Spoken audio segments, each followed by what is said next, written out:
Hey, what's going on, everybody? This is Joe Biggs with Infowars.com. Now, this year's election cycle was pretty intense. A lot of new truths came to light, a lot of things that we kind of already expected about Hillary Clinton. But one of the damning things was the fact that she was using an unsecured email server in her basement where she did send and receive classified information. And we all got lied to that due to the WikiLeaks emails that were released from John Podesta. We found out all kinds of new information that really shed light on who she is, who the DNC is, and what's been going on. Yet we get all this information and nothing happens.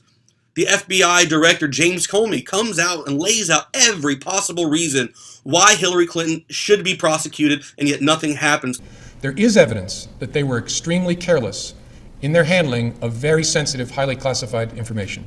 For example, 7 email chains concern matters that were classified at the top secret special access program at the time they were sent and received. And then the President of the United States, Barack Obama, idly sits by and lets this atrocity happen in front of the American people when everyone can plainly see that she is lying to the American people. I did not email any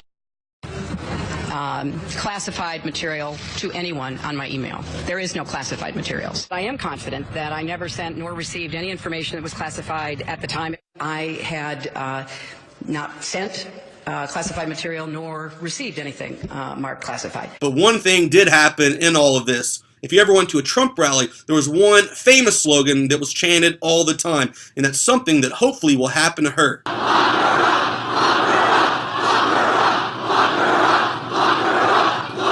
But today I want to talk about the article that was published by the Drudge Report from the Washington Times. It says Navy sailor invokes Hillary Clinton defense and bid for clemency over classified photos. Now, this former Navy submariner sent to prison for photographing his ship's classified engine compartments has filed a presidential clemency request arguing that President-elect Donald Trump should realize the sailor was a scapegoat amid the FBI probe into Hillary Clinton's mishandling of classified material. The paperwork was filed Monday with the Justice Department's Office of the Pardon Attorney, which will now conduct an investigation. Now, the case of former machinist mate first class Christian Saucier has become a cause célèbre for conservatives.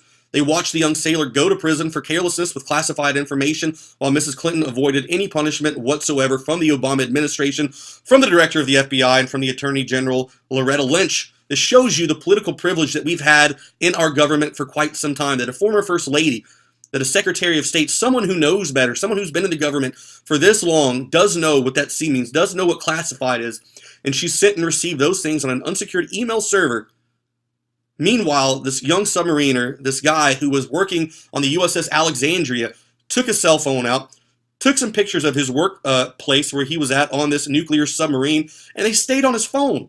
He wasn't sharing them with Tehran. He wasn't sharing them with, our enemies around the world to help bring down one of these submarines. No, he clearly just took some keepsake photos with his phone of this area to show maybe his mom or dad, like, hey, look, this is where I worked at. This is what I did. Pretty cool, huh? A lot of people in the military do that. They want to have pride in what they did. They want to show their family members, hey, this is what I did. You didn't get to see it all the time because I was out here on the submarine, but check it out, man. I worked really hard. I'm proud of what I did. And now this guy is in jail. He was sentenced back in August of this year for taking these pictures. Now, he did plead guilty in a U.S. district court to a charge of unauthorized retention of defense information and was sentenced to a year in prison for what he calls taking keepsake photos. And Saucier is now being represented pro bono by Jeffrey Adicott, a retired Army judge advocate who directs the Center of Terrorism Law at St. Mary's in San Antonio, Texas. He seeks to help military service members whom he believes have been treated unfairly by the justice system. So this is the case. You've got a guy who took some photos. He's going to jail. You've got Hillary Clinton, who lied about Benghazi, who lied about coming under sniper fire, who lied about sending and receiving classified information. All this stuff came to light this year, and yet she gets to walk. Our only question is will they lock her up? Will we finally see Donald Trump and his cabinet put this woman where she belongs? And that is behind bars.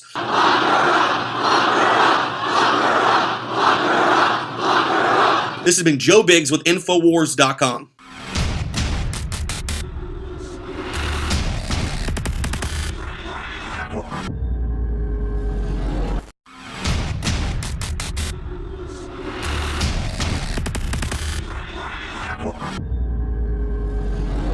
Hey, what's going on, everybody? This is Joe Biggs with Infowars.com. Now, this year's election cycle was pretty intense. A lot of new truths came to light, a lot of things that we kind of already expected about Hillary Clinton. But one of the damning things was the fact that she was using an unsecured email server in her basement where she did send and receive classified information. And we all got lied to that due to the WikiLeaks emails that were released from John Podesta. We found out all kinds of new information that really shed light on who she is, who the DNC is, and what's been going on. Yet we get all this information